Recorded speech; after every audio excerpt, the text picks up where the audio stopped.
we're really proud about the opportunities that we give to young people so that they can develop a sense of ownership of their building and the sessions that take place in that centre. So we have, as I've mentioned, young people who volunteer, young people that look after the garden, and young people that help out with other groups that help to make a difference in our community.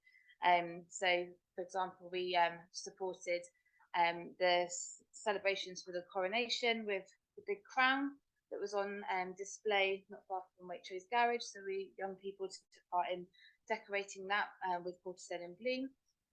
We've got the youth planning committee, like I said, who are involved in organising things alongside our trustees. And it's all opportunities for young people to feel that actually they are being able to make a difference.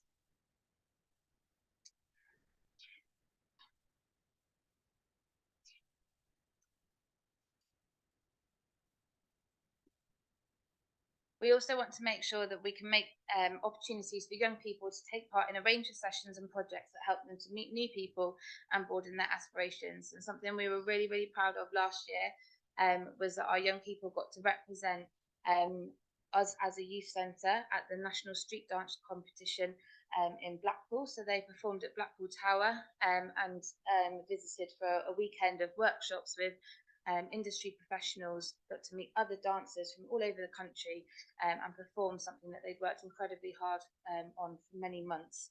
And opportunities like that don't come up very often for a lot of young people. So that was really special that we were able to provide that.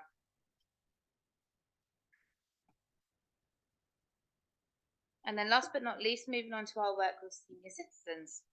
So we want to work with at least 40 young people a week through a range of clubs. Sorry? Older people, sorry. Through a range of, they might be young at heart, yeah. 40 senior citizens per week through a range of clubs and activities and social groups. We are doing really well towards our target for that. The numbers do fluctuate. A lot of it depends on the time of year when it's cold and dark and not so nice in the winter. We do see numbers affected slightly by that. But we've got a really good core membership now of individuals that are coming to our sessions at least once a week, if not twice a week, in taking part in events and activities. So we've celebrated anything and everything with the senior citizens. So we've had coronation parties, Christmas party, the summer party, and they just love a party basically, and offering them experiences that they might not never ever think that they would be able to take part in. So one of our key things that we did recently that they're still talking about now is our trip to an alpaca farm where they got to hand feed alpacas. So it's not something that a lot of them are necessarily expecting the opportunity to be able to do, but it's something they've been able to talk to their friends and family about and relive lovely memories of. And it's vitally important for these individuals to have somewhere that they can come where they feel safe, where if they don't turn up 1 week and we're expecting them, they get a phone call so we can check in on them and make sure that they're okay, that they can celebrate things with other people, and most importantly, have access to support and guidance if they need it as well.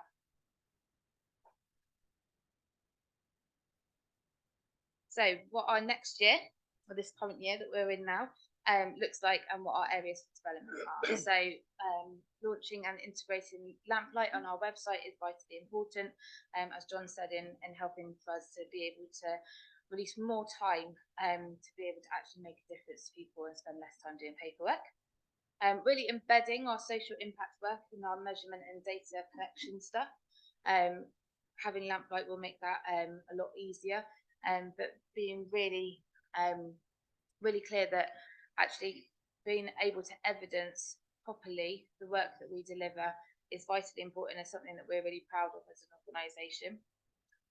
We've recently employed a new engagement and outreach worker.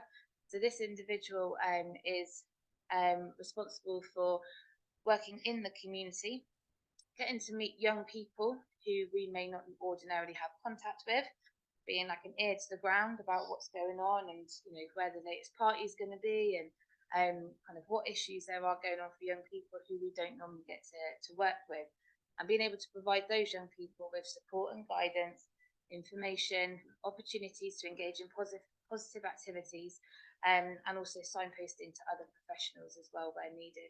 So we're looking forward to seeing the impact of that work as well. And so our 3-year plan priorities are kind of working towards embedding the youth planning committee as much as possible into our organisation and the work that we do, and making sure that they have as much of a voice as possible. We'd like to look at our offering at weekends for youth activities going forward. Looking at our cafe and how we can maximise our income and our self-generated funds, and continuing to develop and deliver one-to-one mentoring and youth hub sessions at Gordano School and potentially other local schools as well, to broaden our reach. And having our own transport would be lovely as well for our trips and activities, to be able to offer more accessibility to different people. So we're looking at the possibility of fundraising for a minibus as well. So yeah, there's lots on the plan, lots of stuff that we are incredibly proud of, that we've worked really hard on, and I'd like to think this the foundation of a really strong supportive provision for our town. That's it. Thank you both. Thank you, Kim and John. It's much appreciated. Obviously, apologies to councillors that haven't seen this. I know it's sent on the minutes, but it's not always easy. Obviously, in residence stuff, so there are lots of facts and figures, but ultimately, I think Kim's presented it in an eloquent way for facts and figures, but I think in my head, kind of undersold what they do. Without the youth centre, pre-COVID, during COVID, post-COVID, a lot of people would have struggled in this town. A lot of people. Yes, we've supported them as a town council. Lots of town councils for many years have supported them. But it's not just that work that they do. It's they do breakfast clubs that people that are struggling. They do the creche support for people that can't afford to go to creches. Kim personally goes to the food bank on a Friday, etc. It's the work that people don't see behind the scenes that happens. Without the youth centre, in my opinion, correct me if I'm wrong, but I think this town would be a lot poorer without the likes of Kim, and this town genuinely would. So I'd like to say personally thank you from me and the rest of the council. We're more than happy to support you. We've been there digging out drains and all sorts of rubbish. Yeah. So the work you do is amazing. So thank you. Does any councillors have any questions? I know Ken had a question, but any councillors have any questions? Mike, then Roger, and David. Thank you. Yes, I read the report and I thought it was very easy to read. It's well written and quite enlightening. I certainly like the photograph of the lads playing snooker. It's a great picture, isn't it? It's a great picture. Looking into the future, I mean, is the building big enough for your needs? Do you still use the netball court alongside you? Do you have aspirations to get a minibus? I don't know how you're going to go about fundraising for that. Financially, do you have enough money coming into the youth club and your main sources of income? And could you sort of explain a little bit more about that? I mean, you spoke about the other donor, presumably that's not, is it North Somerset Council? No. National Lottery. National Lottery. Yeah. Oh, okay. Joining as well. Numbers. So this year our budget, 85% of our budget is staffing costs, which is not unexpected, I guess, in this sort of organisation. 10% of our total income comes from sales, which is amazing. Kim managed to win a major piece of funding with the National Lottery 2 years ago. We're 2 years into a 5-year agreement now. They give us 40,000 a year, which is again incredible. It's all allocated for activities in the main. So again, I just want to re-emphasise the fact the money you give us is all about keeping the lights on, operational costs we don't get from anyone else. Everyone else gives us money to do activities, provide things for people. Next year, I mean, last year we became a living wage employer. We're really proud of that. It was a really important thing to do to support our staff. We've got a great staff team, which meant we had to go above and beyond from where we were paying before. So it was quite a step up in our salary role. We're going to face that again this year with another. We have been told what the new national living wage is. It's expected to be between 7 and 8% rise. So we've got to again think about where that money's coming from. If we were to wave a magic wand and be able to change that netball, that's outdoor sports court, into some form of building which allowed us to park some cars underneath it, that would be amazing, because that would allow us to then really get into delivering alternative provision. It's one of the things where unfortunately in society these days it's increasing where kids cannot access for whatever reason day-to-day education. So they either sit at home or they go to specialist schools, but there's not enough provision. It's an area where we are skilled in, and Kim is right towards the end of getting on a joint proposal whereby we're a preferred supplier for 3 of the big authorities in the area: North Somerset, Bristol, and South Gloucestershire. Don't give us any guarantee, but what it does say is these guys are accredited delivering alternative provision. We don't have space to do it on site. We could, however, do it if it was in South Gloucestershire, we'd go and do that there, but we then need to employ the staff. But that will deliver us financially a surplus that we can then use elsewhere. Next year's budget, we haven't quite got to the budget round yet, but it's going to be really, really tough. We're going to have to make some tough decisions. We're always on the lookout for more money. I mean, Kim does a most unbelievable job at finding and generating funding from different sources. But we're going to have to start generating more and more ourselves in order to continue to be sustainable. We've got some fairly healthy reserves right now, but if we had a poor year, those reserves could evaporate fairly rapidly over the space of several years. So we're constantly on the lookout for sustainability, more alternative provision. If we had more space, that'd be a better. But again, we haven't really started to think about how we might develop the size of the space with your support as appropriate.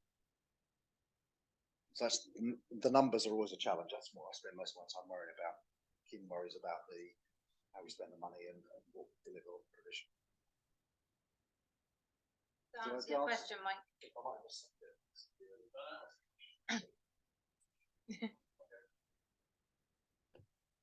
Yeah, I'd just like to say thank you very much for presenting a very professional and well thought out report. It was a very interesting read to go through there.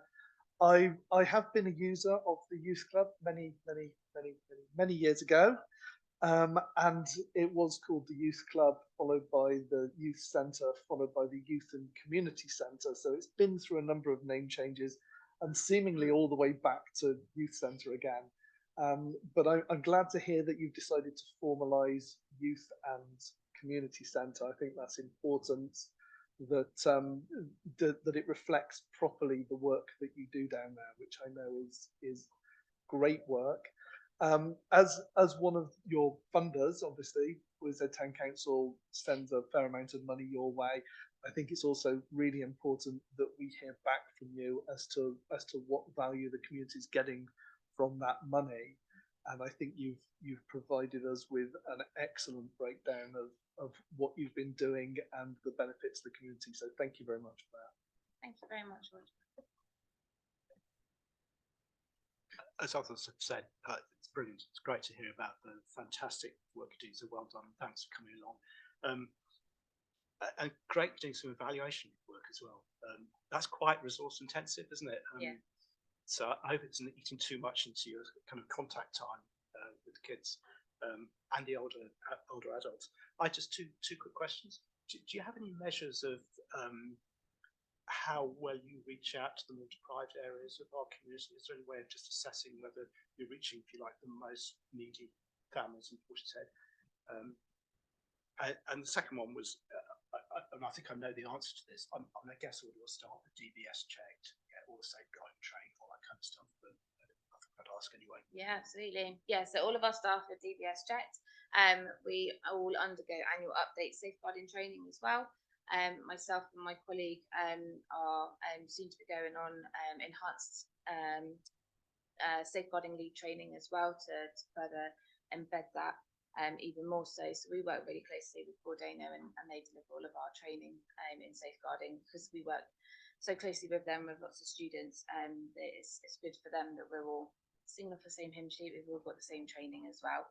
And in terms of reaching out to the community and the reach, the new role that we've just employed for, so the engagement and outreach worker, will really start to embed that work that we've been delivering already, and working with other organisations to kind of meet those young people or families that we don't currently engage with or contact with. So that's going to be really important.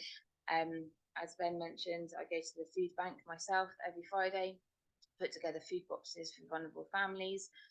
We have provision like the Breakfast Club, which different local professionals can refer into, so that the people that really need that support are able to access it, alongside funded crash sessions as well for families that are in desperate need of some support and a bit of respite, and their children need a bit of social development time with other children.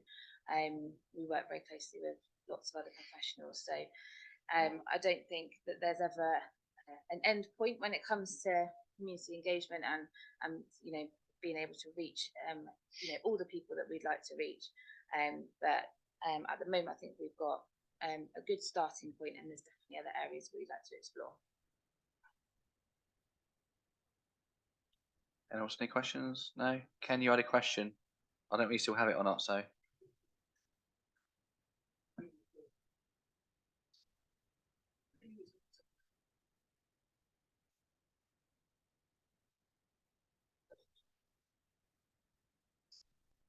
So it depends what type of sessions you're referring to, because we're open from 9 in the morning, and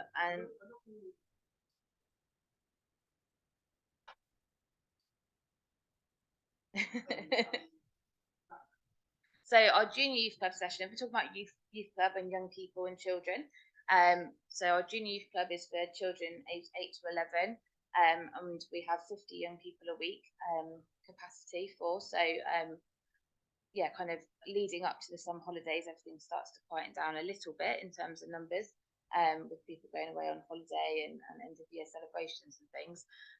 But yeah, we have hit over 50 young people a week to that one session per week. But on the whole, I would say across the week, you're looking at probably 100 to 150 young people over different sessions that we deliver. Yeah, we've got lots of different rooms. It's a lot bigger inside than it looks from the outside. Yeah, it's a TARDIS.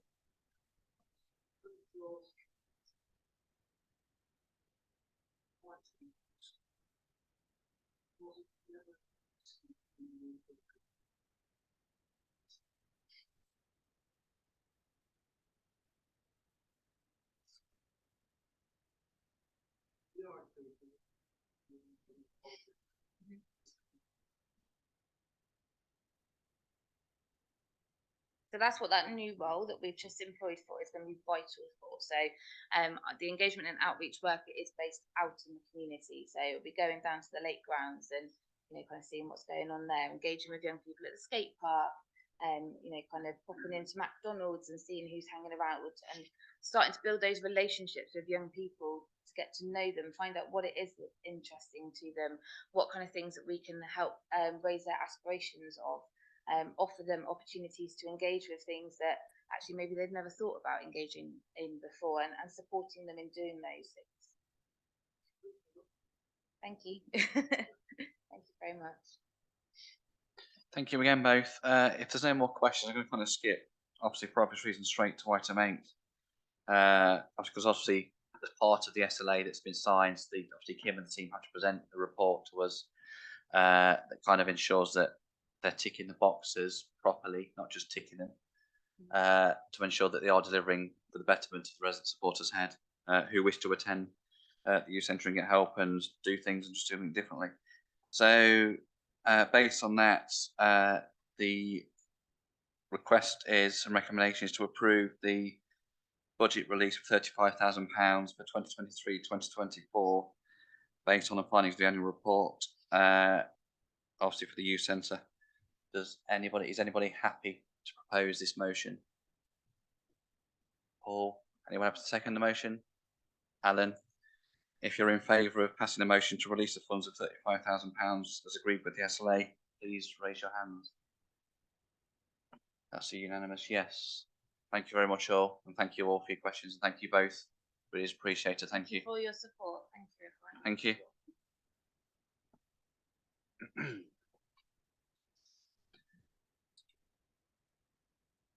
Cool. I'm just going to go back to item 2, apologies for absence.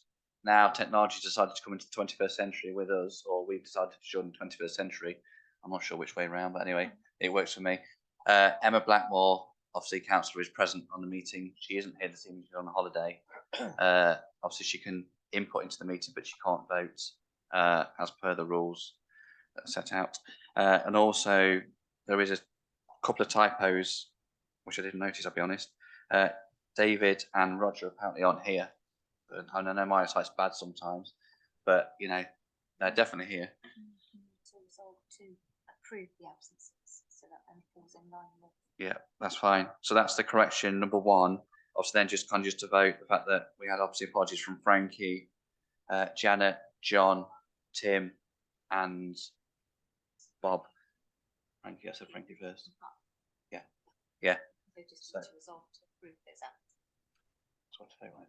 Yeah. Yeah. So I'll happy to propose it. Happy to someone have a second by Paul. All those in favour that are happy with that? Yeah. Thank you. Sorry, I missed that bit totally. Mr. Chairman, Yes. one of the councillors noted as being absent was in fact here earlier. Do you not feel it's appropriate to say something about that?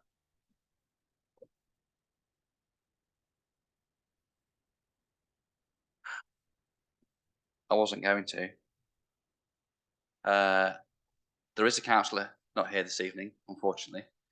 I have politely asked the councillor to remove his camera from view. He refused. I requested, I said why. Because there was an issue at the last meeting. A resident raised an issue. I answered the issue. The resident also emailed me, which I responded to as well. And I didn't feel it was appropriate for a councillor to have a camera sat on the desk. We are here to discuss council business for the betterment of this town, not to have cameras sat on your desk for whatever reason. I thought it was, in my opinion, provocative and would have caused an issue. Therefore, the councillor declined. Therefore, I asked them to leave. Just to be clear, this meeting is to discuss council business for the betterment of Portishead, not to have any other distractions. We may agree, we may disagree, that's fine. As long as your position's made politely, whether you're a councillor or a resident, I don't mind, make it politely.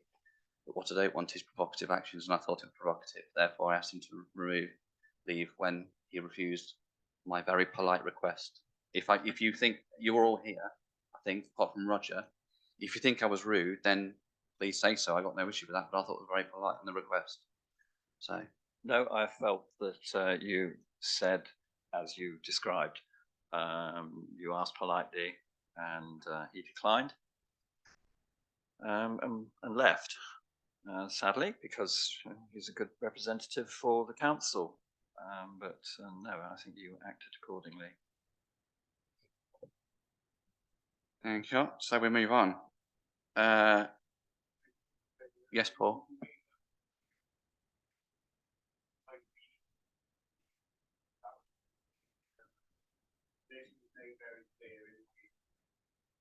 Paul, thank you. And this is not, this is not about pampering to anybody. This is not about trying to appease anybody. This is about being respectful to everybody.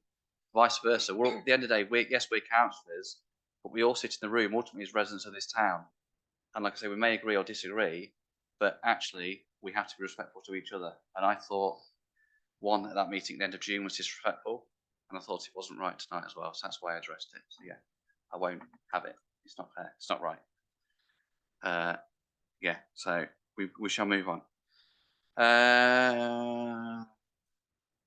North Somerset Council's reports.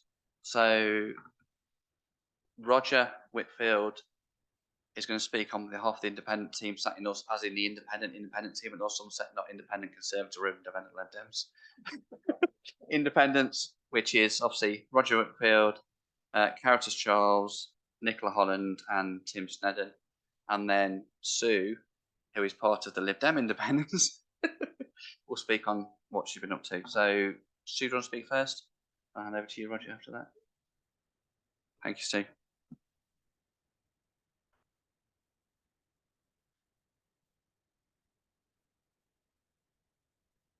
Before I say what I've been attempting to do, if I can just say that there are 50 North Somerset councillors, 35 are in like one group, and that is the Lib Dems, all of the independents, Portishead Independents, Labour and Green, and then the other 15 are the Conservatives and 2 ordinary independents. So that's like the 2 block, isn't it, Roger? Yeah, but I'm sure that you will have an explanation and everything else. Anyway, I've forgotten my glass.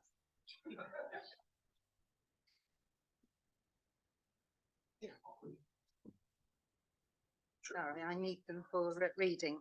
Right, okay. I do a monthly surgery in the library on the first Tuesday of the month, from 10:30 until 11:30.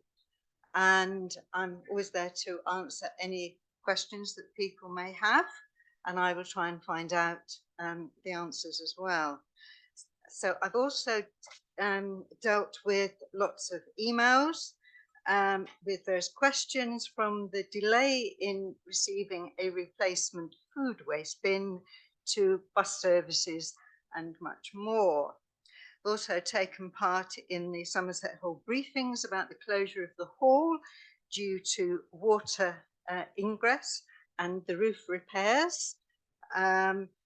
And we have tried, or North Somerset have tried very hard to get the Somerset Hall open as fast as they could, and they've been on to the actual owners of the hall, because obviously North Somerset only lease it, and there has been quite a lot of correspondence between both parties to actually try and get it open, and that's why they were able to get it open slightly earlier than they had thought it would be.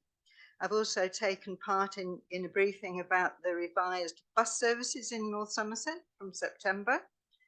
The meeting was an hour long, and Caritas and I took up most of the time talking about the new X5 route from here to Weston, and explaining the difficulties that people had, and getting there to college, and also from up at the top of the hill, where of course it now doesn't come, getting down to the actual high street and then on to Weston. So they have taken that on board, and there will be, I'm sure, more meetings, and hopefully there will be changes, we hope, at the next change of the bus services, which will be April. But they are sort of hoping that possibly it might be earlier, but there is a 70-day lead time to any changes.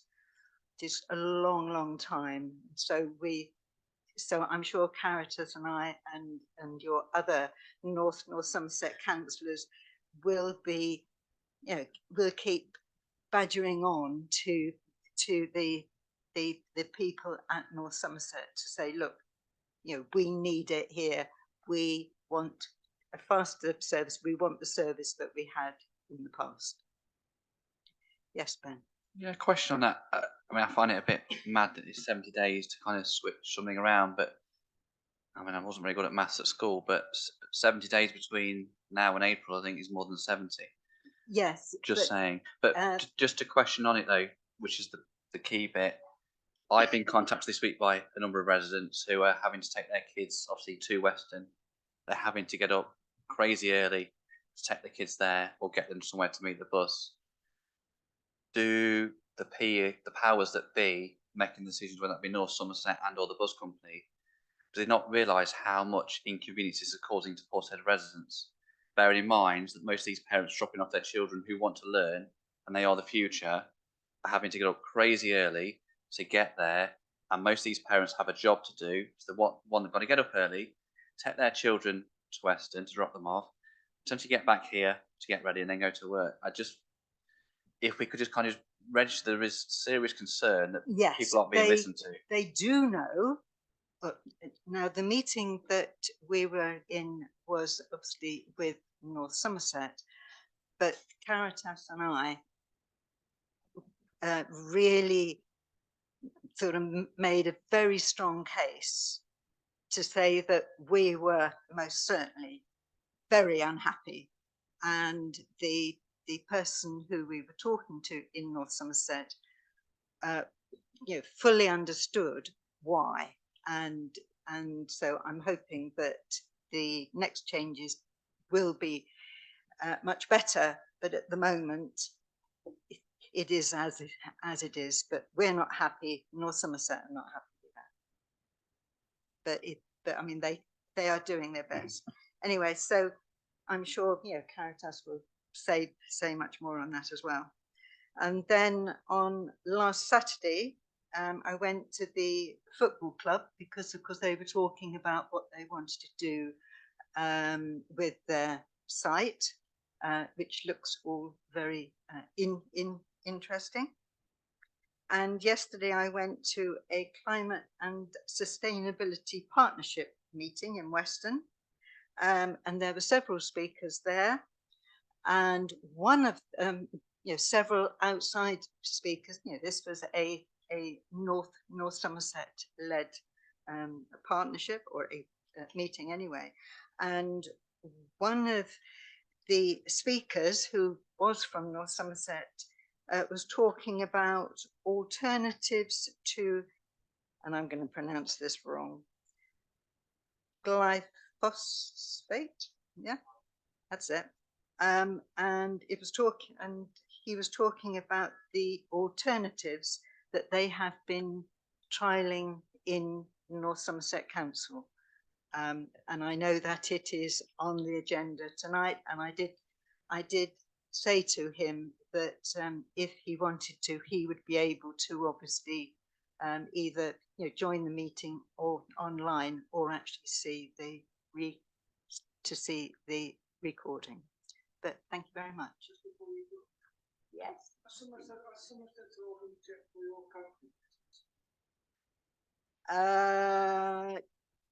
Yes.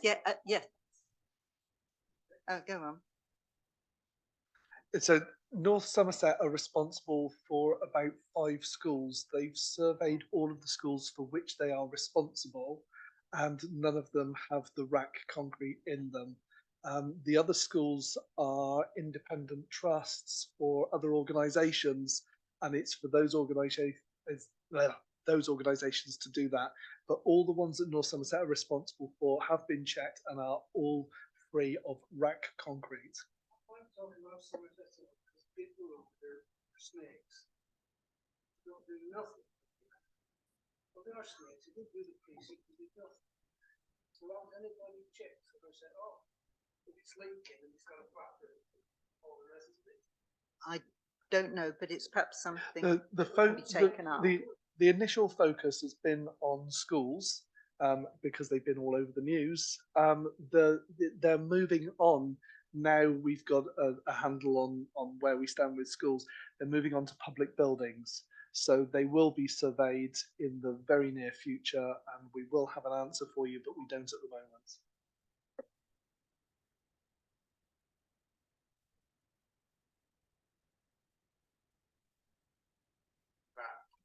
An independent group. Who were the 3 that weren't Liberal Democrats but now are? They are not Liberal Democrats. They are not Liberal Democrats. They are independents, but they came as to make up numbers, really. So I know. Who are they? Who stood as independent? Mike Bird. Oh, crumbs. I can't remember. Mike Solomon, and no, it's Mike Bird, isn't it? Bird. Oh. Yeah. No. No, I mean, you have for Portishead, you have four three Portishead independents, Caritas as an independent, me as a Liberal Democrat, and Peter Burden as Conservative. So you have the six. Two independents or the four? He is within the Portishead Independence grouping of four.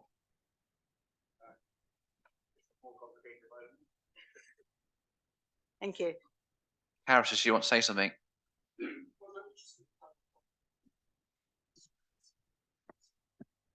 Use the mic. Yeah. Yeah. Sorry, because in case they can't hear you online. Sorry.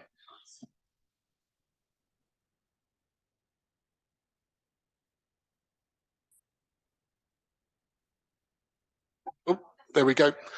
Just clarifying on the transport thing. When I was in the meeting with Sue, senior transport officials said the X5 route was expletive, and he got told to put it in with Yatton, and he didn't understand why, and he wouldn't actually take the bus himself because it's a ridiculously long route. And also I questioned why Yatton was included with all those other villages when Yatton actually has a direct rail link to Weston, which I found rather bizarre, and I'll be asking that question again at full council next week. And we did make the point that effectively cuts North Somerset in half because there isn't any direct access route to Weston. Another quite interesting thing I'll inform town councillors of was the transport officials that were there from North Somerset said that most of the correspondence they had from Yatton about bus improvements, people wanted to go to Bristol. They weren't the slightest bit interested in going to Weston. So why they provided additional services to Weston is a bit confusing, and I'll be asking questions about that as well. There you go. I'd just like to clarify that. Thank you. I just think it kind of just goes to sum up the fact that the powers that be, or so-called powers that be, are actually listening to what the people want. And we've been beating on about this bush for as long as I can remember, and we're still beating onto it. And to provide a bus service from Portishead that covers the whole of Portishead to Weston for the college students in April is utterly disgusting, quite frankly. And whoever's making this decision should genuinely look at themselves and be absolutely ashamed of themselves. It's just disgraceful. Last thing on this one, Bob.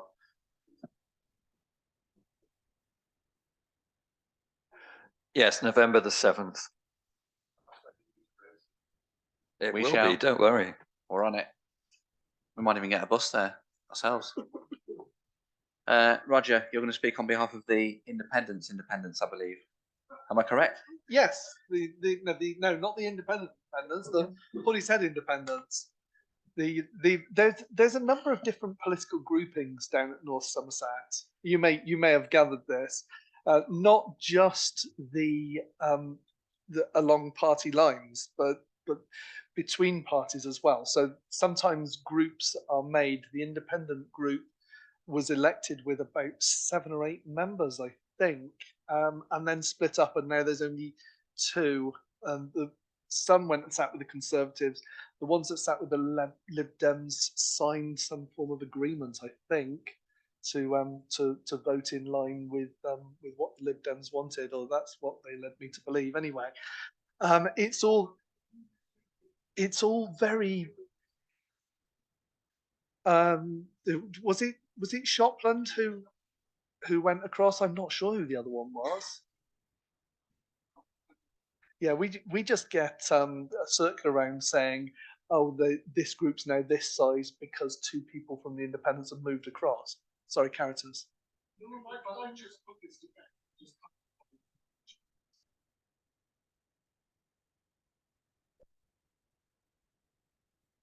It's basically about power and who has what. So there was lots of conversations going on in emails and things like that about who would be leader of the council, deputy leader of the council, what committees people would have, what executive positions people would have. And the Liberal Democrats persuaded 3 independents to come over to their side so they could become the biggest group, and Mike Bell could be leader of the council.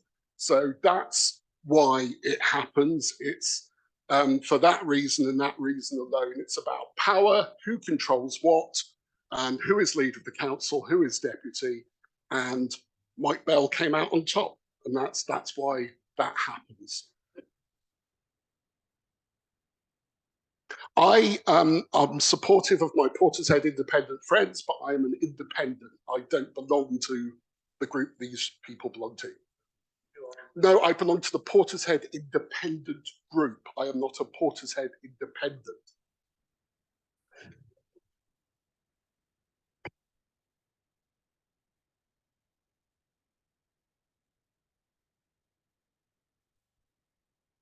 I think we're all confused. Thank you, Karen. Yeah, But, this is the nature of coalitions, unfortunately. I was trying not to blame it all on Mike Bell, but there we go. What Caritas says isn't untrue at all. But I didn't know we were going to have this debate, so I'm going to skip past all of the stuff I put in introducing why stuff happened down at North Somerset. And we'll go straight to, as we're talking about North Somerset, I think that go straight to the context of the matter. North Somerset, there's a lot goes on down there. And I know recently in the news, we've had a big story about the bankruptcy of Birmingham City Council. That's not quite correct. They haven't actually been declared bankrupt, but they have issued a 114 notice, which means that they don't have enough money to pay all the bills that they will have to if they stick to their budget. That's the budget they set themselves. I mean, that's a very worrying development for that council. But we've heard since then that there's many councils around the country that are having challenging times with costs rising faster than incomes. And it's a real possibility that we're going to see other councils issue 114 notices in the near future. However, I've had a discussion at North Somerset. I'm pleased to say the Chief Executive of North Somerset has confirmed that although the budget is very stretched at the moment, we do have reasonable reserves, and therefore we are safe from the threat of a 114 notice as things stand. This doesn't mean that North Somerset's immune from these pressures, just that we're managing our services proactively to ensure we stay within budget. North Somerset currently has a small overspend in several departments. If left unchecked, I think we would end this year about 2 million in deficit, which is about 1% of the overall budget. And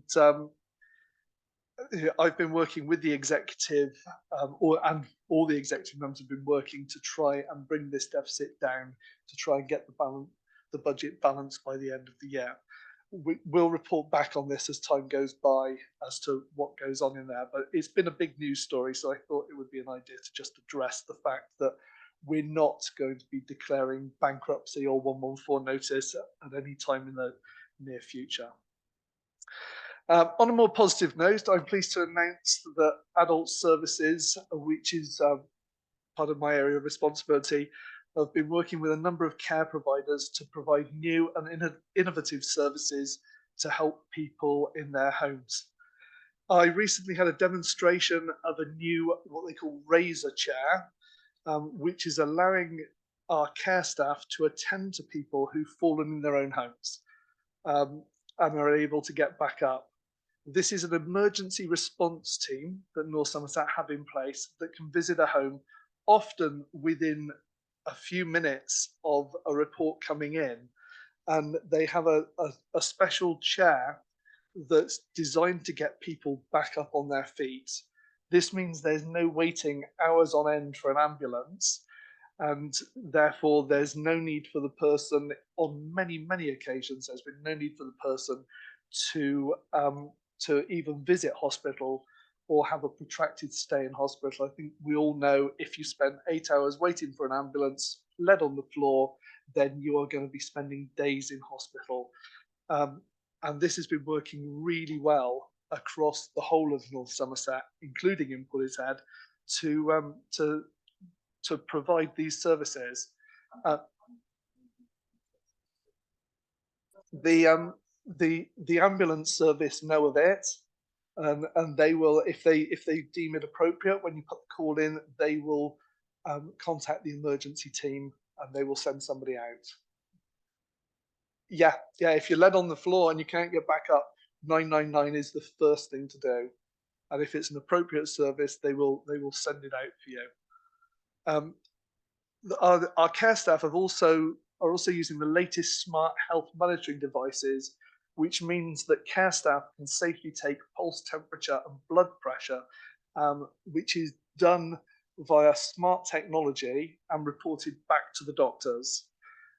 This frees up doctors, nurses, and medically trained NHS staff to deal with more urgent cases, and allows this monitoring to be done in-house by our own care staff, or our contracted care staff, should I say, because we don't directly employ them. Again, this works across the whole of North Somerset, including Portishead, and we've seen a lot of people kept out of hospital and being able to stay within their own homes and not have to go to care homes because of this. Other things that I'm responsible for is parish liaison. North Somerset's got 4 town councils and about 35 smaller parish councils. And I've been working with a parish liaison team to bring about useful and productive communications protocols that can allow the flow of information between these organisations. In short, I'm trying to get them to talk to each other in a useful manner. The parish liaison team have drawn up some outline proposals which are going out to the town councils, not sure if they've had them yet, as ideas for co-production. And we're hoping that the town councils will engage and work out these protocols together. I'll be monitoring the progress of these proposals and the subsequent liaison that takes place to ensure there is good dialogue with town councils and parish councils. The parish councils will have a different arrangement, as there's 35 of them. It's quite difficult to put staff resources to meet every single one. So there's a liaison forum for the smaller parish councils. I was also pleased to see that the neighbourhood plan is now in force, and I've seen several planning applications that have been changed to accommodate the new plan. It's good the neighbourhood plan is being used to help guide all the development, from home extensions to rebuilds, and even larger developments such as the proposals for retirement homes on the Petersfield site. The Portishead Independent Group have been in regular contact with the Somerset Hall maintenance team regarding the problems that caused its temporary closure. We've had regular meetings and have been working to ensure that the closure causes as little disruption as possible. I'm pleased to say Somerset Hall is now open again, and we did press for the earliest possible and safest date for opening, which is what we got. I've been working with Councillor Charles and Hannah Young, the Executive Member for Highways, regarding parking restrictions on Newfoundland Way and the surrounding area. And we hope to have some proposals on this coming forward in the near future. I've also been looking into the way North Somerset Customer Services works, particularly how inquiries from the public are dealt and tracked. And we're looking into solutions that would improve the traceability of such inquiries and their responses. At the moment, if you phone North Somerset and you put a problem in, it will get sent to a department. Whether or not it's dealt with, no one quite seems to know. And as a large unitary authority, I don't think that's good enough. So we are working on that, and hopefully that will bring about improvements in the future for all the residents of North Somerset and the residents of Portishead. I've also been looking at potential improvements to the North Somerset website to make it more user-friendly and to include more dynamic content. I'm also looking at the potential for artificial intelligence solutions to be integrated into the North Somerset website to help make it more user-friendly. Excuse me.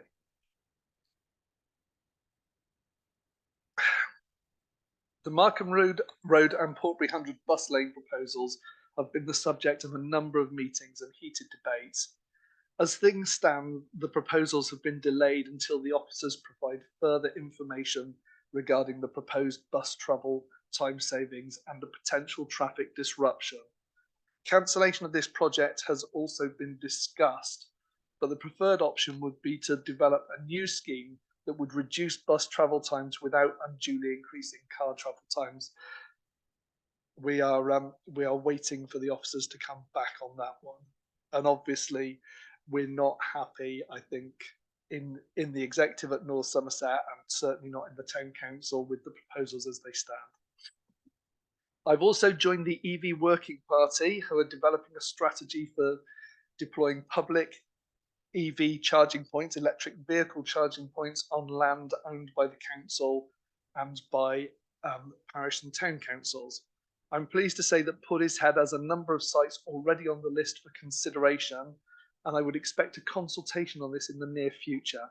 It's likely that these points would be funded by a grant from the West of England Combined Authority and would be installed by a selected commercial partner. All of that is in the mix at the moment. It will be out for consultation before any decisions are made. A couple of days ago, I had a meeting with the executive member regarding community support officers. My understanding is that currently North Somerset pays for one community support officer to cover the whole of the north area of North Somerset, which seems to be from Clevedon upwards-ish. I'm not sure quite where the boundary falls on that. They gave us a coloured map. It wasn't very clear. The community support officers liaise with public, business and the council on antisocial behaviour problems, including littering, dog-related issues, public space protection orders, and a whole host of other things. Individual town and parish councils can contract with North Somerset either singly or as a group to fund additional officers for their area. It was noted that Western Town Council has already invested in this scheme and has seen a number of benefits which have saved them more money than it's cost them. However, Western have a specific problem with travellers, and that's where they've made most of their savings. There is an offer on the table for the executive member and the officers to come and discuss this, if required, with Portishead Town Council, where they would be able to bring more focused costs on how that would affect us, both cost-wise and benefit-wise, because it's quite clear that Western's experience would be different to our experience. Right, Councillor Charles is currently working on a number of items, repairs to the leisure centre car park. He's working with residents regarding bin collections in some of the narrower roads in Portishead East. He hosted a walkthrough with Hannah Young, executive member for transport, regarding traffic and parking issues in East Wards.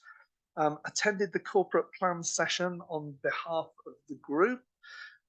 He's been in contact with the leader of North Somerset Council, as I think already mentioned, regarding changes to the X5 bus route, and has been attending to an issue with the cobbles on Teal Way. He also chaired the first standing advisory council on religious education of the new administration. I have absolutely no idea what that is, Caritas, but well done. Councillor Holland is currently working on problems with a number of car accidents on Nor Road, as well as potential uses for the old golf hut on the golf course. She's been involved in discussions regarding the lake grounds, bus service changes and their impact, and been keeping in touch with people who've shown an interest in opening a post office and arranging the arts festival for later on this month. Councillor Snaden has recently chaired the first public rights of way meeting. He is helping some residents that are having problems with oversized lime trees in Eastcliff. He's chased up the tree surgeon, who will be attending as soon as possible. He's also been dealing with complaints regarding up to 40 vehicles camping at the lake grounds and reports of chemical toilet waste being poured into storm drains. He's also been dealing with the problems caused by vandalism of the public toilets around the lake. In addition, Tim has been dealing with the proposed routes allotments in Abbotsleigh.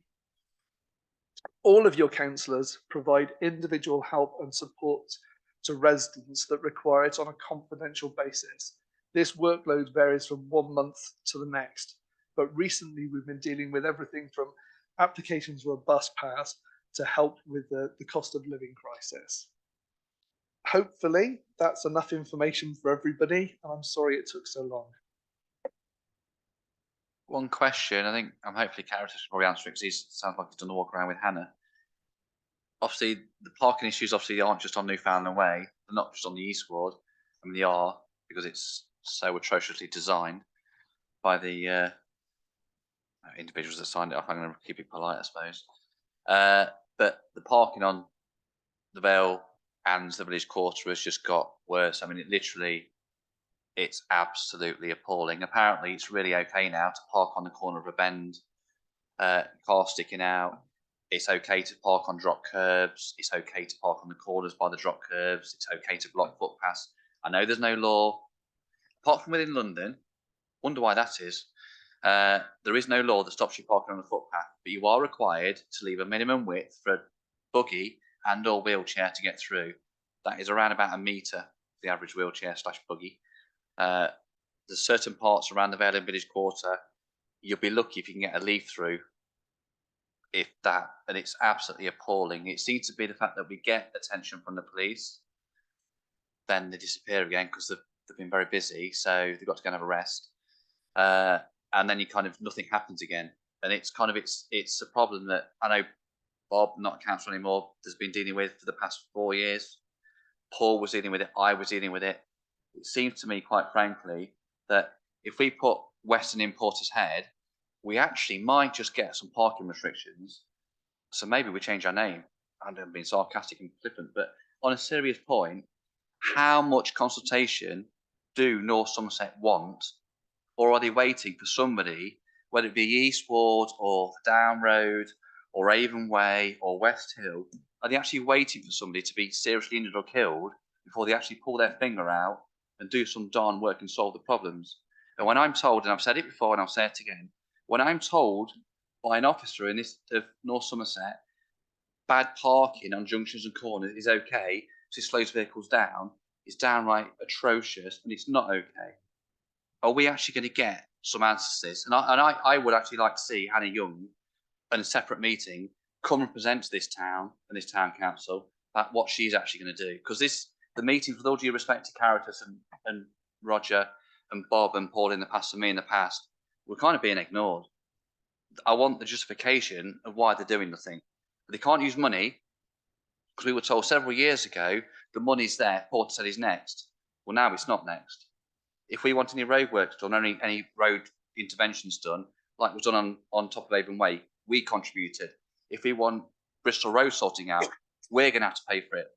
The roads in North Somerset Council, we pay our council tax, get them to sort it out. So I'm formally asking Roger and Caritas to get Hannah Young to give us some dates and come present to this town council and the residents. It will be a separate meeting about what they are actually going to do, and actually are they going to genuinely listen to residents? Because I'm not going to sit here for another 3 and a bit years, with all due respect to you guys, you try your best and listen to, we're looking at it, it's okay. It's not okay, not anymore. They've got to do something about it. Yeah. Yeah, just very briefly on that. I have spoken to Hannah Young about this. She is prepared to come along to a meeting. Just send her an invite, and she will or ask the clerk to send her an invite, and she'll book some dates in and come and talk to you about it. Just before I came here tonight, I was at a meeting that was fully unrelated to this, and I got some news at the end of that meeting, which I wasn't expecting, which is that that North Somerset Highways have put together a dashboard that's going to be sent out to all the town councils and parish councils, I think in the next few days, which highlights all of the schemes that have been proposed in the areas and their progress. Exactly what that's going to look like when we get it, I don't know, because I haven't seen it. But that is coming in the next couple of days. So maybe give it a couple of days, see what they send us, and then start rattling Hannah's cage. I know me and Caritas have certainly been on to Hannah on more than one occasion regarding this, and she is aware that Portishead are not happy with what's been going on. I'll come back to Bob in a second. Okay, we'll give it to a Monday, and then I will ask Wendy and Sharon, I'll email you both and ask you to contact her and get some dates because I'm not waiting anymore. I'll come to you in a second too, Bob. Paul first. Two things on the last one. I know Hannah Moore. She spoke to me after she was elected and been on the executive for transport. We all know who, but we're not going to say the name for obvious reasons. Refused to give her our list. I sent it to her after I wasn't a councillor. She thanked me and she said, and it was part of starting this thing of having a whole list that's available across North Somerset of what's being discussed. So I think I totally agree that is what she's doing. Totally separate item. There was something came up in the media today that meant or implied that North Somerset were withdrawing the offer to support the football club for their 5G or whichever G it is pitch. Have you heard anything of that? Absolutely nothing. Okay, you might want to ask. I will. Thank Wait, you. Do you say you just found it in the press? No, it was on the dreaded media today on the internet. Facebook Yeah, I think or so. whatever they I mean, call the, it, the yeah. argument was given that if they don't get, Ben knows this probably better than I do, I think they have to give 10% of the total cost, or the FA, local FA won't give them the big money. That was the argument. It was all around that, when they were going to reduce it. Something in the group today regarding that. Yeah. So North Somerset, so I'm saying what I've been told by the football club. North Somerset initially offered to give them £20,000. That has been raised to £23,000. The project is now in the realms of £1 million to deliver this project. It's not just the 3G pitch, it's the lighting around it, the drainage, the runoff around the area, slug outs, etc. As Sue said, the football club have done a massive amount of work on this. There's lots of years of work. But they've been told, unless there is significantly more contribution from North Somerset Council to the tune of around about £100,000, the project could be in jeopardy. Reason being, they are looking for decent funding from the local authority. And if you actually look at North Somerset's contribution, they've now agreed to give 23. This town council, in the last council, agreed to give £30,000 towards it. Now we were asked by the football club, because they've been asked what commitment is the local town going to give. We agreed to do that. So how can we be giving, if the figures are true that I'm being told, and I'll stand to be corrected, but I've verbatim what I've been told by the football club. How can we be giving £7,000 more than North Somerset?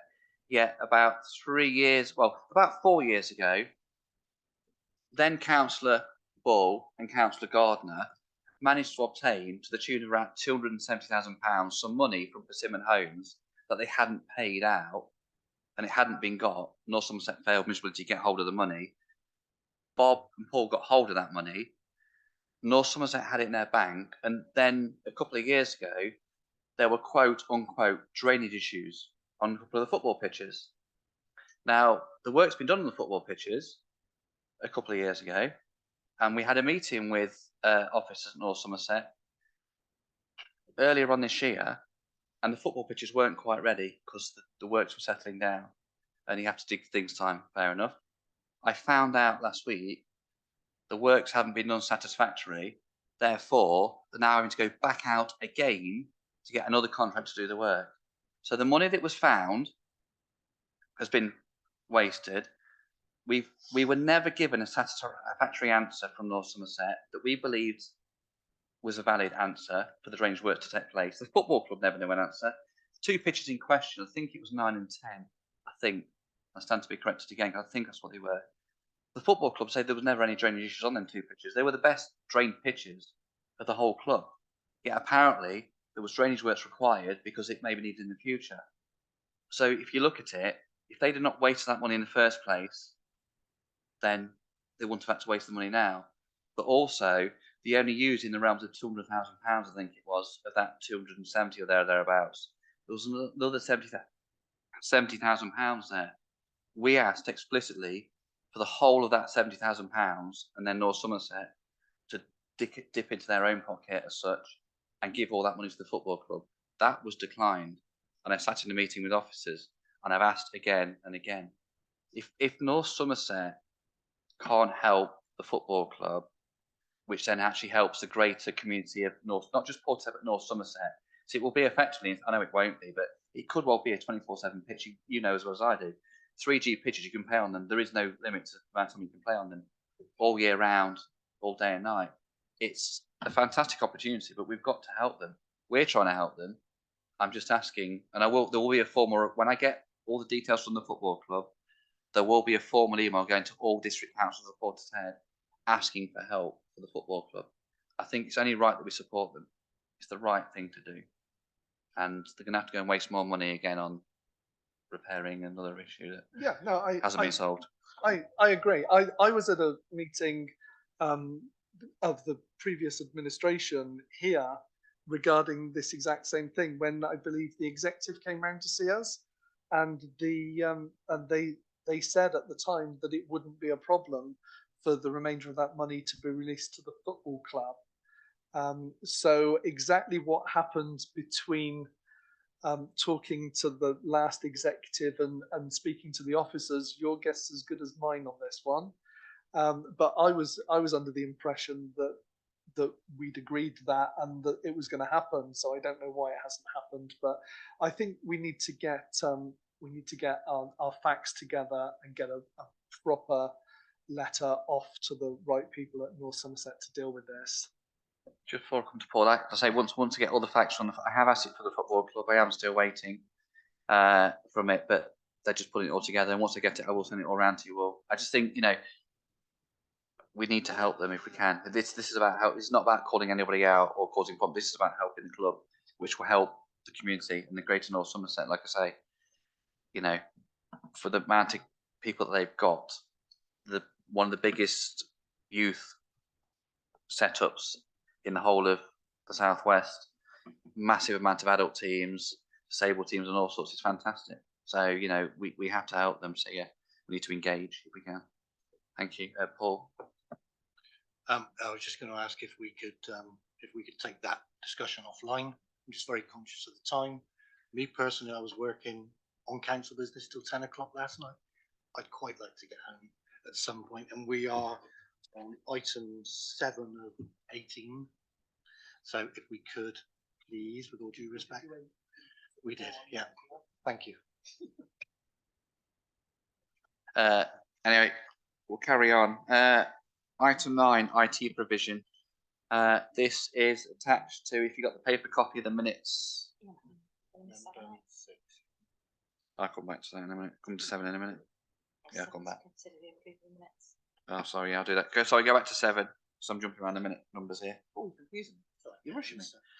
7. To consider and approve the minutes of the last meeting dated the 28th of June 2023 attached. Does anybody have any questions on this one? No? Everybody happy that the minutes are accurate and correct?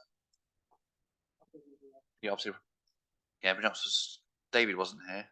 Roger wasn't here, but the rest of you, Carol, were you here? Yeah, I thought you were. So, yeah. I'll propose the adoption of the minutes. Somebody, Carol seconded it. All those in favour of the minutes, with the exception of Roger and David, obviously, if they weren't here. Yeah, that's fine, with David and Roger abstaining. Back to 9, approval of minutes, IT provision, to discuss and approve of a new supplier for the IT services. Obviously, we do have a company we're currently using, but I suppose probably describe it as woefully inadequate, maybe. That's another word. So thank you to the officers that have been working incredibly hard behind the scenes on this one, Wendy, etc. They've gone out and got 4 quotes. Obviously, we've got on your paper or hard copy, whichever you're using, supplier 1, 2, 3, and 4. Obviously, if you look at them, the cost discrepancy is massive from 1 to 4.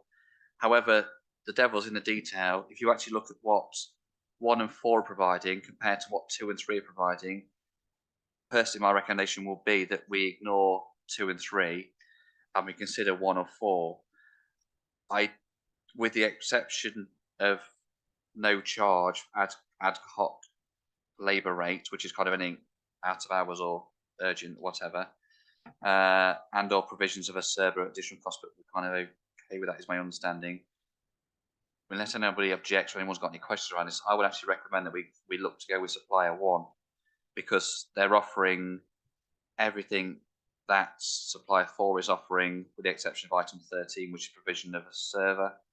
The ad hoc rate for supplier 1 is £75 an hour, and the ad hoc rate for supplier 4 is no charge. However, there is effectively a best part of a £9,000 difference in the cost. So that's my opinion. Discuss, Mr. Churchill. Yeah, thank you, Ben. Yeah, I agree with you. Looking through what each of the 4 suppliers offer, 2 and 3, they rule themselves out. They don't even, they don't provide workstation support, which is sort of fundamental to IT support. And yeah, the benefit of no charge for that ad hoc labour rate, it's going to be a minimal amount of money, so it doesn't really cover the additional charge.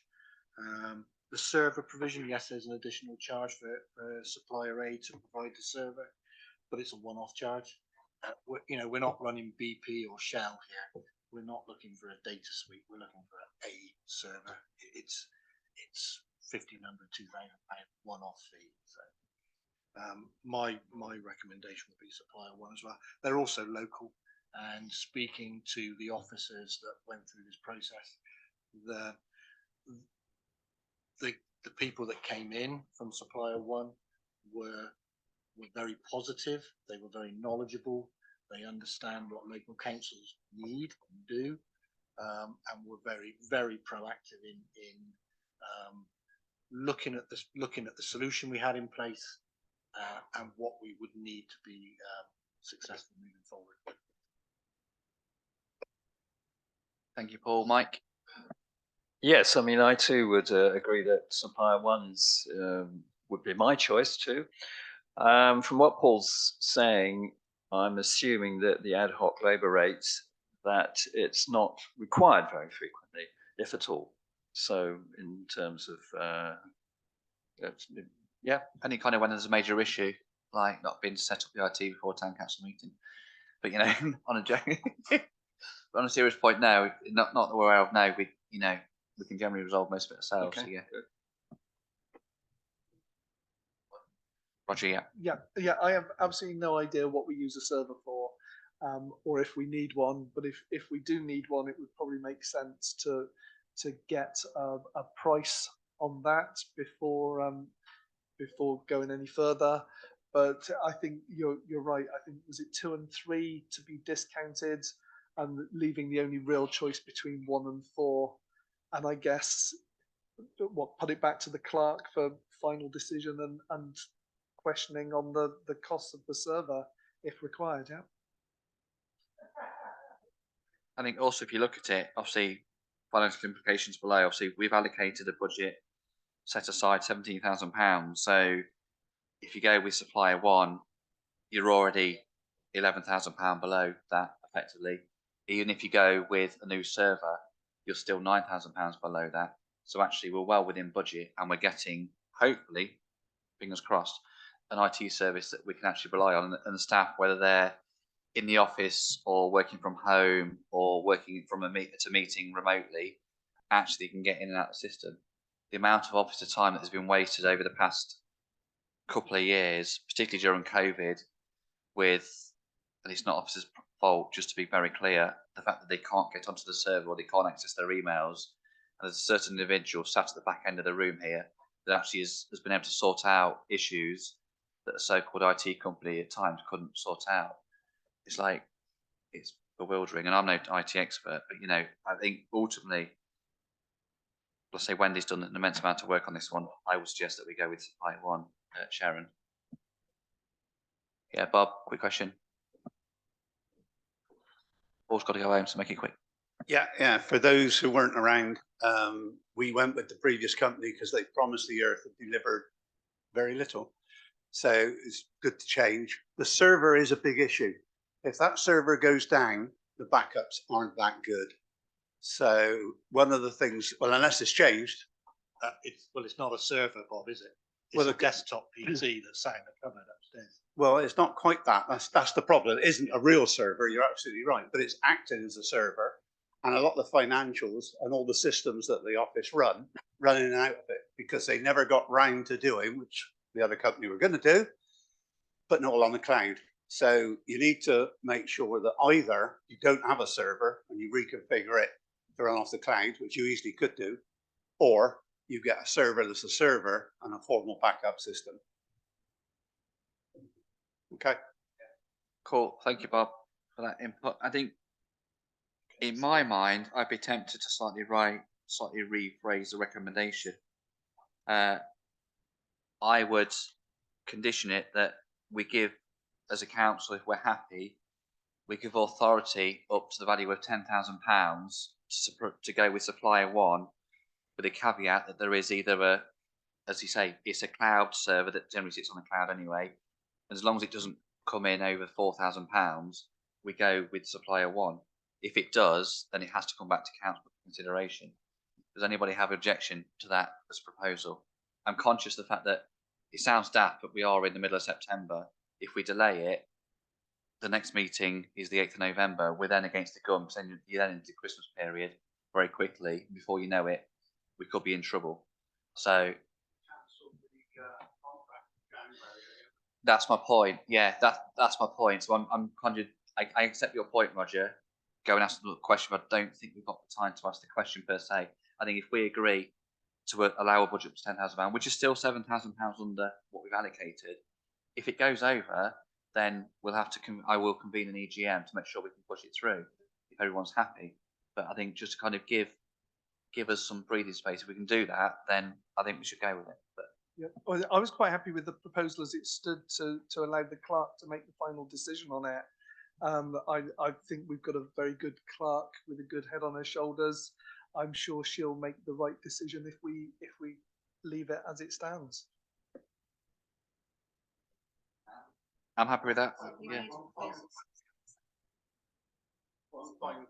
Make sure that the licenses are included, because they were certainly included in the 17, but I don't know if they're included in the service cost. Provision of Software 360, so that licenses should for be the machine. 360 each licenses. So what item 12 covers that? Obviously, you've not seen it, obviously, but item 12, provision of 365 and SharePoint covers off that, and which will be licenses. It says that on there, does it? It doesn't say licenses, but that's what it has to cover. Okay. Obviously, because you can't have 365 without a license. No. Effectively. Okay. So yeah. So, as Sharon's just said, are we suggesting that my proposed change to the recommendations failed, which is fine, and we just revert back to what it was, which would to approve a new supplier of IT services from the 1st of January 2024. We delegate authority to the town clerk to proceed with this. Yeah, I'd be happy with that. I'm sure we can feed back the licenses question to her before she makes a decision, and the server one. But that way, it's in her hands, and it doesn't have to come back to us. So no delay. Yeah. That's fine. So the wording's been changed. So ultimately, to approve the new supplier of IT services from the 1st of January 2024, and obviously for the authority for the clerk to proceed. It was supply one. Yeah. I'm happy to propose the motion. Somebody happy to second? Roger. All those in favour? That's a unanimous yes. Thank you all, and thank you to Wendy and co for sorting it out. I know it's been a torturous task.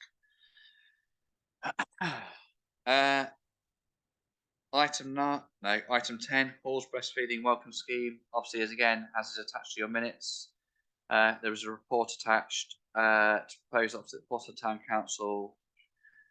3 community halls are registered under the breastfeeding welcome here scheme, obviously which kind of sits under the Equality Act, etc. There are no financial implications, it says here.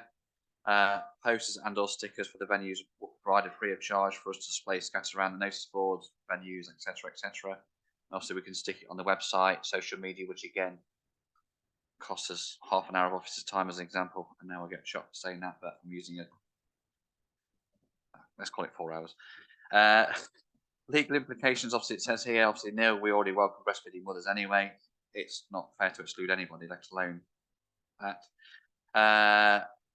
And obviously, therefore, the recommendation is that the 3 community halls are registered under the North Somerset Breastfeeding Welcome Here scheme. Does anybody have any questions on this? No. Therefore, I propose the motion to approve the Hall's Breastfeeding Welcome Scheme. Rogers proposed it. I'll second it. Oh, all 3 halls, yeah. Yeah. So Roger proposed it. Seconder. Paul C. Sorry, David, I didn't see your hand. If you're in favour, raise your hands. That's a unanimous yes. Thank you. We're rolling on now, Paul. Rolling on now. So, fire you lit under my ass. To obviously consider whether the Penny Festival event should run again in 2024. Obviously, I know this went to Community Matters at the end of August. Obviously, I wasn't there because I was at a festival myself, ironically, listening to Silent Disco, bouncing around to anything from Dolly Parton to take that to Kaiser Chiefs. And there is video evidence. You and me with a brolly when it's raining. Obviously, I know this has kind of caused discussions at Community Matters and obviously outside of obviously relevant meetings per se, we all discuss things for obvious reasons. We originally ran the event in 2022 was the very first one. Obviously, it was to celebrate obviously the Queen's Jubilee. We decided it was important to do something, so we chose to, as it was called then, the Penny Coronation Festival. Obviously, we also at the same time we organised the lighting of the beacon at Battery Point in conjunction with the Scouts. Nikki, I, and a few others literally pulled that together in 4 months. We got told we would never do it. We did. It cost us just under £20,000 from memory at that particular time. Obviously, we ran the event again this year because, unfortunately, obviously we lost the Queen, and obviously it was named the Portishead Coronation Festival. Now, we don't charge a single penny to any stalls attending the event. Reason being, it was felt at the time, and I'm still of that same opinion, that businesses, local businesses need help. Predominantly, stalls at the event were local businesses, you know, whether they're and charities, etc. We didn't charge them. There are other local events that do charge, you know, anywhere between £30 and £50 a stall. We could look to charge them. I don't think it's the right thing to do. It's not in the spirit of things about how this and why this was started. Yes, we pay for the stage. Yes, we pay for the acts that come along. Yes, we pay for insurance. Yes, we pay for generators. There is officer time involved, etc. I give all of my time, obviously, completely free for obvious reasons. I do this for free anyway, which is fine. But my point is, you know, I help with the risk assessments. I help with organising the event. I mean, the hours that I spent on it, I've actually lost count over the past 2 years. It's a phenomenal amount of hours. We charge a penny to get in for residents, and it is a donation. So last year we raised £1,800 in the realms of that was chosen by the residents at their annual residents meeting in 2022, which got split between local groups and charities. This year we raised money again, £1,200, which went to 4 local groups: Christmas Lights, the Food Bank, Portishead Girls Football Club, and Portishead Parents. They're all incredibly pleased with the donation. Obviously, it helps them out. I know it's only little, but any little helps, as they say. It was attended this year by just over 7,000 people. You know, I know at the last meeting a resident obviously asked how much it cost, which we did go back to them on. To me, in my head, the cost, if you weigh the cost against the benefit to the residents and the business of this town, I think it's a fantastic event. I'm going to say it, obviously, call me biased, fine, but what it does, and the people that say, no, great, we can come to an event and it's not going to cost us an arm and leg to get in, is a massive, massive benefit. They're not. You got the local organisations coming and groups and business, etc. You got the live music going on. You got bouncy castles, food, drink, crafting, fair trade, everything. It helps people out. It helps the ecosystem of Portishead. Gosh, need the help, and the residents, gives them a cheer. We have been discussing trying to get the carnival at the same time. Unfortunately, we've had a couple of occasions where we've tried to get together with them, but they have cancelled at the last minute on both occasions. There's nothing we can do about that. So I'm asking that we go again. We are allowed to go again in 2024. Does anybody have any questions, concerns, issues around this before we can go to any kind of vote on it? Paul, C. Yeah, you probably guessed I was going to put my hand up. We several people, Roger alluded to, but mentioned some of the challenges that some councils are having financially. We all know that there are challenges. Our finances are stretched, and that's not going to get easier next year. This is going to be a really, really tight one to finance, to squeeze into the budget. I attended the Penny Festival. I attended the Coronation Festival, and yes, they are great, fantastic event. But we need to find a way to just ease that financial pressure every little bit. There's one of the suggestions that got put forward was, there's lots of businesses that go in there. They've got a captive audience. They spend an awful lot of money. Food and drink. They spend an awful lot of money. Maybe those businesses, at the end of the day, could make a donation. Could sort of say, hey, look, we've had a really good day. £100 in the pot, £200 in the pot, whatever. But they could make a donation. They've been given an opportunity where they would normally have to gain a license, which would cost them.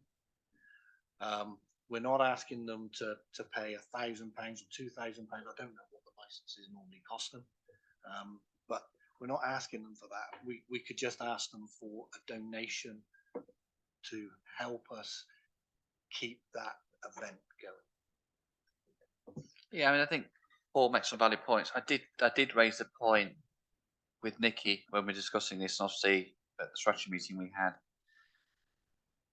Is there an option to try and get a principal sponsor for the event, which may want to contribute £4,000 or £5,000 as an example, which would be a nice contribution, and then they we will then call it the Portishead Penny X Festival, for example. So, and that is what they get out of it. Their name is slapped all over the banners at the stage. It's all in any social media promotion that we do, the signs and stuff that we order, their names on it. It's a one hit stab each year. The cost of the signs and banners is £200 or £300 a year. What you could do is buy them and then have a Velcro section on across the bottom, so effectively you can reuse them, help save the planet, and just pull off the date and that company each year and put on another one. It's another option. I don't disagree. I do think we need to find funding. Can we find it for this in time for next year's event to go ahead? I don't know. We are already 3 months behind the curve for next year's event to get organised in, because we've not confirmed anything or anybody. We just don't know, because I can't say anything obviously without getting council approval for obvious reason. I get it. It is going to be tight next year. We do have some tough decisions to make on the budget. But I think for me, this kind of outweighs a lot of things because of the benefit it makes. And also, in the past couple of years, we have had a budget for the carnival, but obviously it's not happened. So, yeah. Mike first, and then right back to Roger. Roger was before me. Mr. Chairman, I came down as a volunteer for the day, and I probably left 10ish and gone. And I had a really good time. It was a lovely day and a good festival. I am concerned. I mean, 7,000 people is a lot, but it's only a quarter of the population of the town. And I sort of feel it might be better to do this as a biannual event.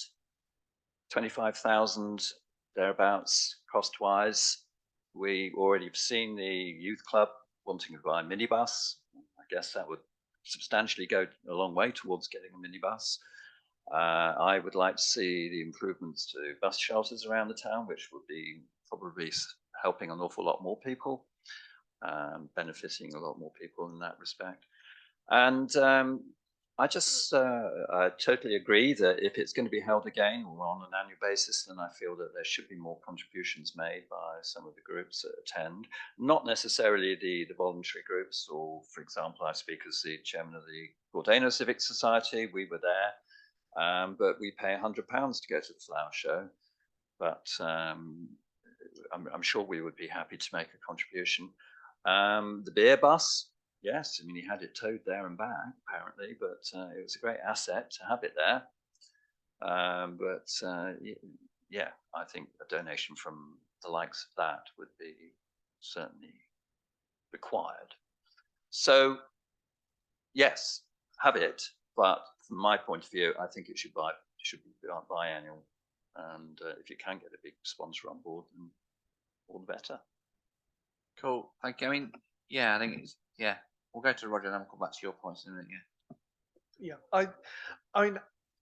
I thought it was a good festival. I think it's a really great idea to have a festival in Portishead that includes local businesses, local organisations. So many times in the past, we've had carnivals which have included, I know, national companies and stuff coming in, and I feel that takes something away from Portishead when you're paying for or having fairgrounds and burger buses and everything else come in from far and wide to do that. But equally, the businesses that go in there, they gain quite a substantial sum of money from that, and they're not giving anything back.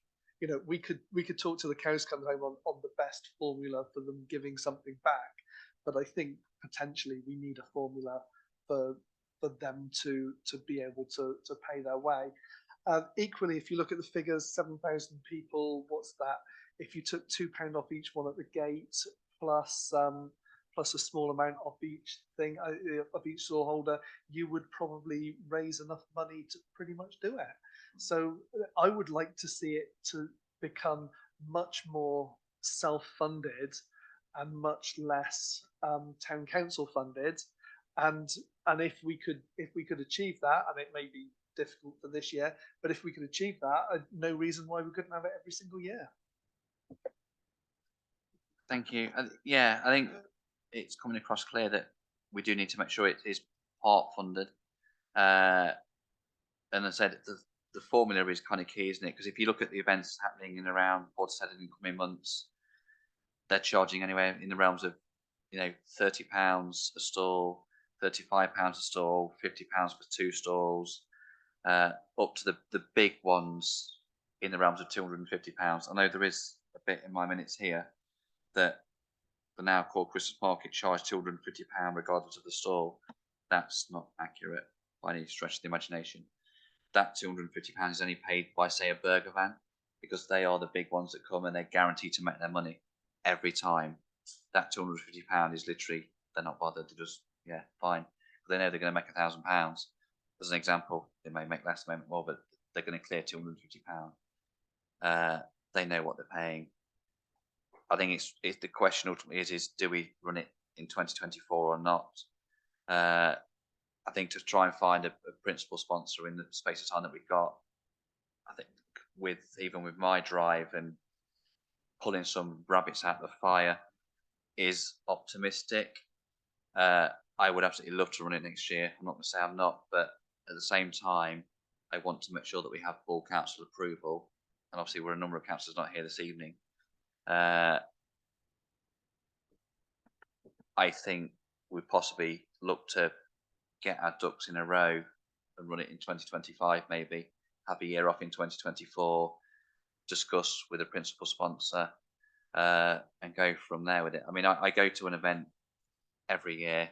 called Carfest. Whether you've heard of it or not, I don't know. It's run by Chris Evans, and ultimately that's run as a charitable event, primarily for children in need and to help children out. So not every penny that you put in, but a significant chunk that you put in goes towards charitable and local causes, which is kind of what we're trying to achieve with this.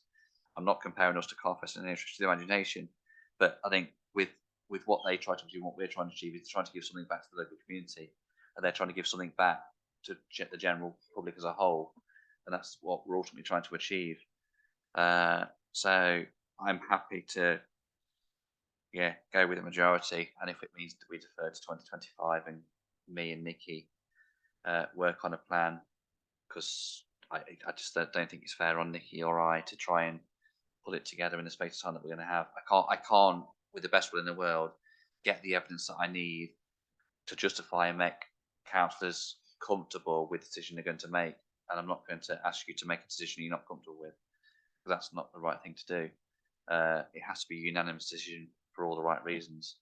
Therefore, I'm going to propose that we defer Fenny Festival in 2024 and come back with an action plan and a proposal in probably early 2024 to run it in 2025, that we look to provide, say, 25% of the cost of the event via private funding. Is anybody happy? Is everybody happy with that, or don't agree with me at all? Yeah, Ben, sorry. Just to say very quickly, I mean, I'd say let's just defer the decision and then bring it back when we're ready. So we're not actually making a decision here. If everything lines up and suddenly a sponsor comes forward, we don't want to shut ourselves in the foot and say, well, we said we're not doing it. Let's just defer a decision and bring it back whenever you're ready to bring it back. I'm happy with that. I've got no problem with that. So we'll defer this then, and I will sit with to a future date. Yeah, and I will sit with Nikki and Wendy, Sharon as well, obviously, for obvious reasons, and just kind of see if we can come up with a plan. See if there's any rabbits I can pull out the hat. I think in my head, I think we've got probably absolute best, probably an 8-week window to come up with a solution.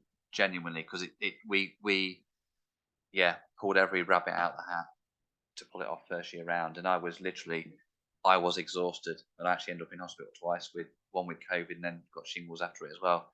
So I was actually, for the two events I helped organise, or primarily organised the main most of it with Nikki, I was in hospital for the first one while they were all celebrating Light in the Beacon, because I was that poorly. Got myself up again the next morning, went and pulled the festival together and made it go on the Saturday. They went back to the hospital on the Saturday night, so I couldn't walk. So I was that poorly, and I was going to France 48 hours later, and I actually got myself on that ferry on Tuesday morning, rattling as I went with lots of medication. But I was determined to make sure the event happened, and I was gutted the fact I was sat in Southmead Hospital. Anyway, thank you guys. That's fine. I'll come back to you. Are you with me? Yeah. So I'm happy to propose that we defer it to a later date. Somebody have to second it. Roger. All those in favour? I say yes. Ben, it's just worth acknowledging what a brilliant job you did with the festival. It's nothing to do with what a fantastic event it was. I think it's just that people are worried about the costs, and I think your sanity as well, actually, as you just health. Yeah, I think it's just the thing. And last football game of the season it was last year. I got COVID and then literally went down with shingles 4 days later, which I got told was a rash. My missus said to me, "Stop moaning, it's only a rash." Oh, yes. Item 12, excluding glyphosate chemicals in Portishead. Obviously, there is a report here again, which you've all got in tablet form or computer or paper form. Consider a report on whether to continue with a pilot trial of excluding the use of glyphosate on St Peters Road, Portishead. Report obviously is attached. I'm going to go straight to David because I know he's got some questions on this one. Thanks.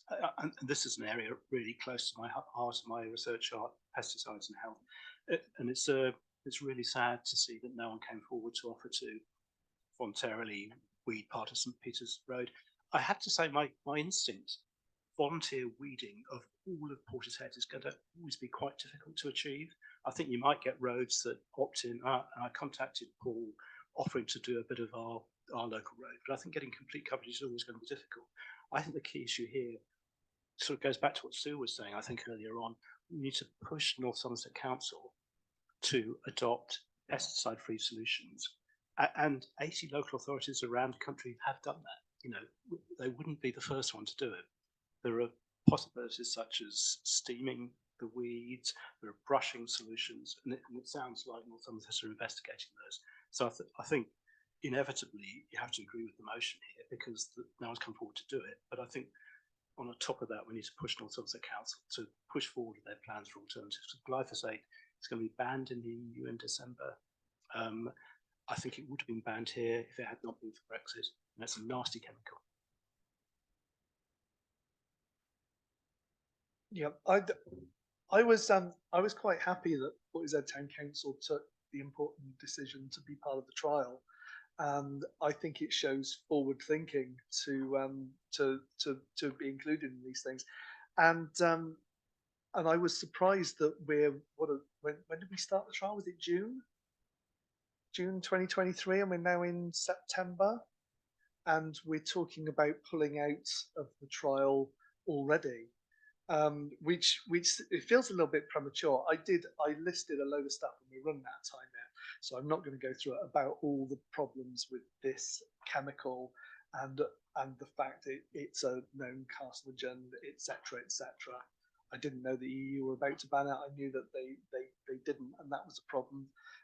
It's been used for 40 years, and although it doesn't immediately kill insects and animals, it does cause problems. It's not a good thing to have, and I would be against pulling out of the trial. I've been round, I've had a look at the area. You know what? I've seen worse weeds in other parts of Bristol in streets. It's not that bad. It's all going to die back very soon. We're going to get a cold spell. It's all going to die back. I would suggest we hang it out until next spring when it all starts growing back again and make the decision then, because I wouldn't want to pull out of this too early for the sake of a few weeds, which I feel will probably die back soon anyway. I kind of agree with Roger. I think it's far too early to open the gate and shut it behind us as we walk away from this one. There is one individual in particular that obviously isn't here this evening, unfortunately, due to a long-standing holiday booked, but she will be hopping mad if we were to walk away from this right now.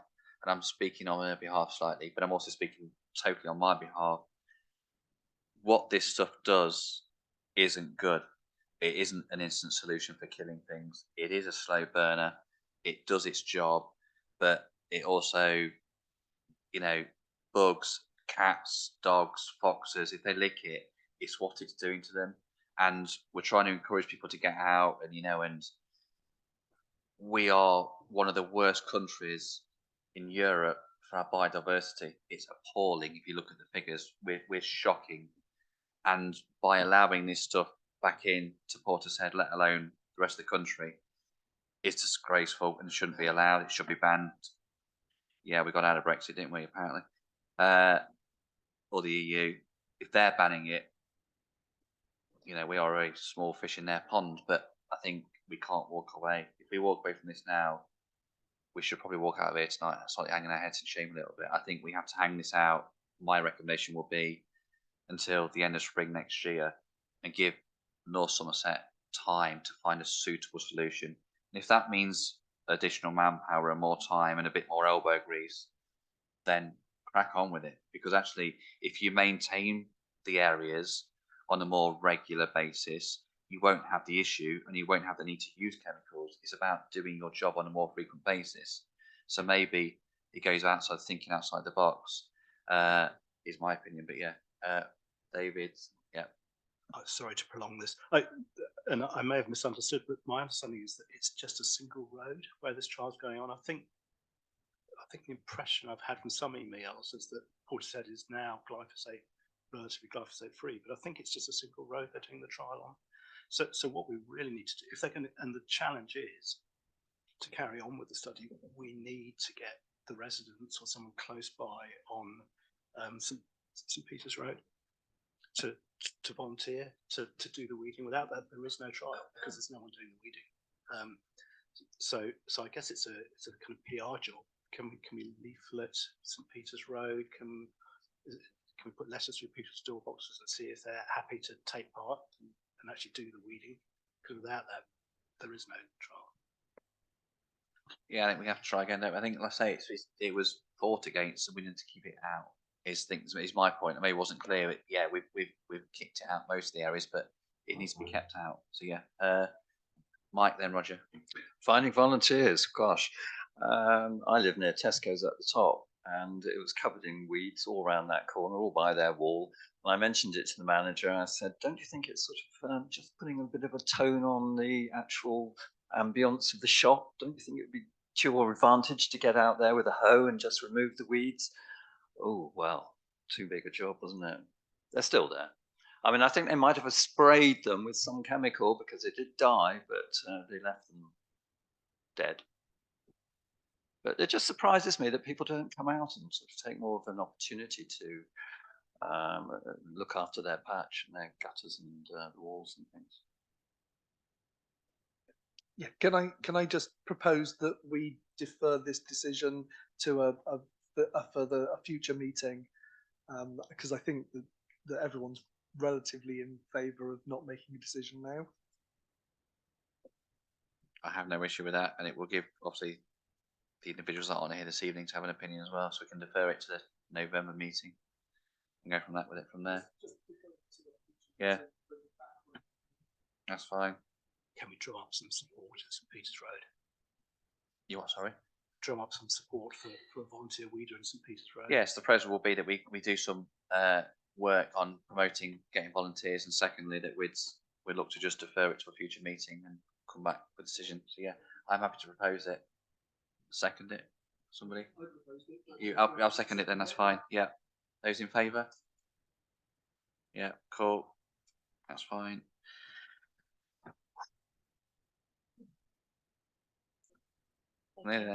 Yeah, finance item 13. There are 3 items on there: to approve the following invoice for payment.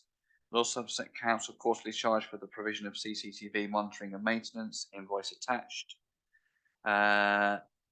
Second is the election costs. We don't have a choice in that, do we? So it was an election. We all took part. And the third one is to receive and approve the list of payments totaling £205,669 made in June 2023. 3 papers attached.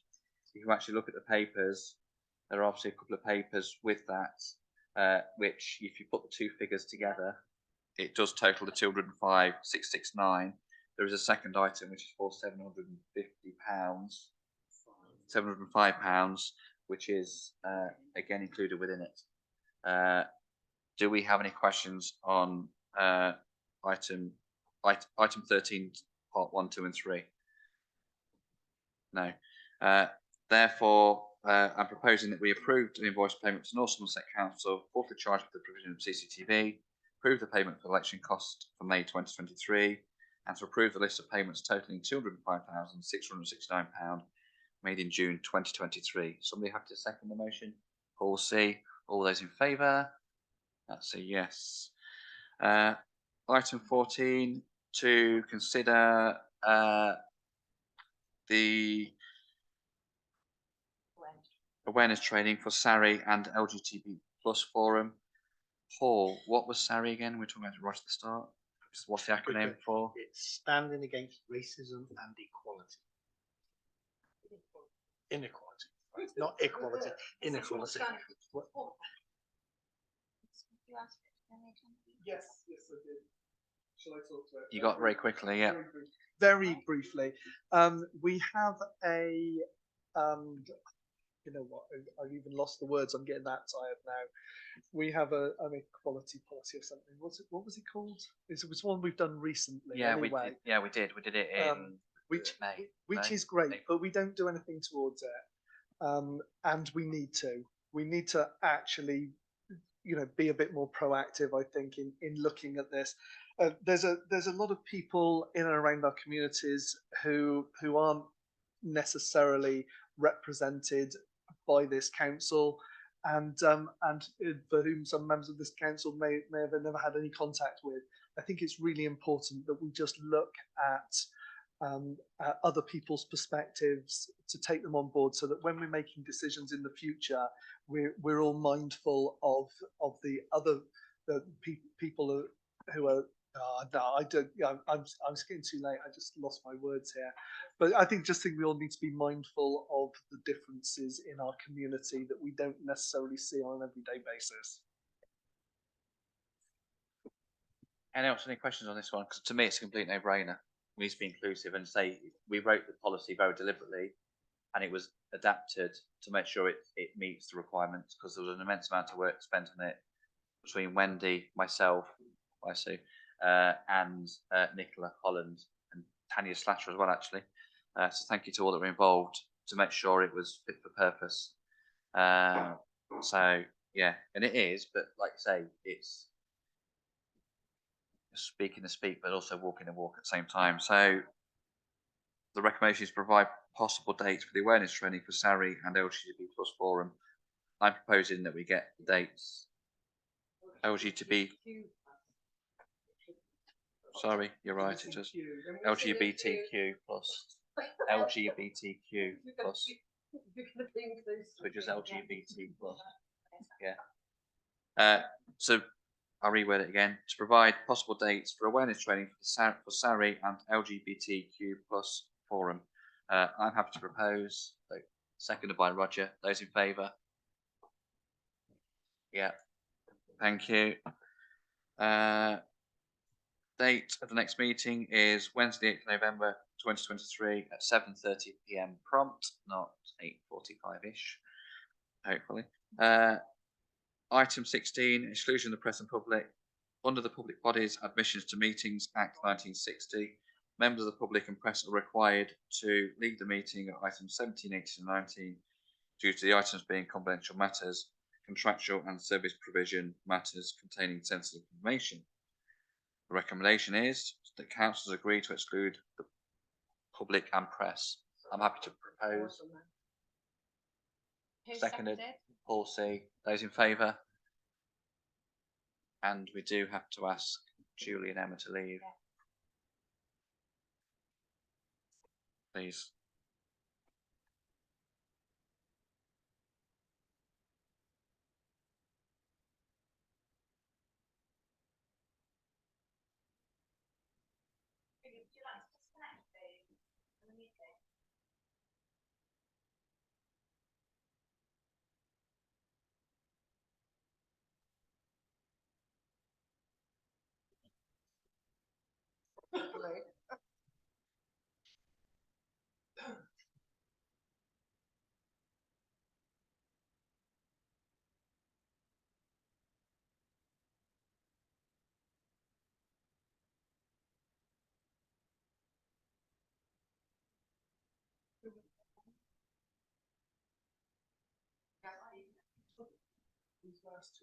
Therefore, the meeting is officially closed at 22:07 PM. Just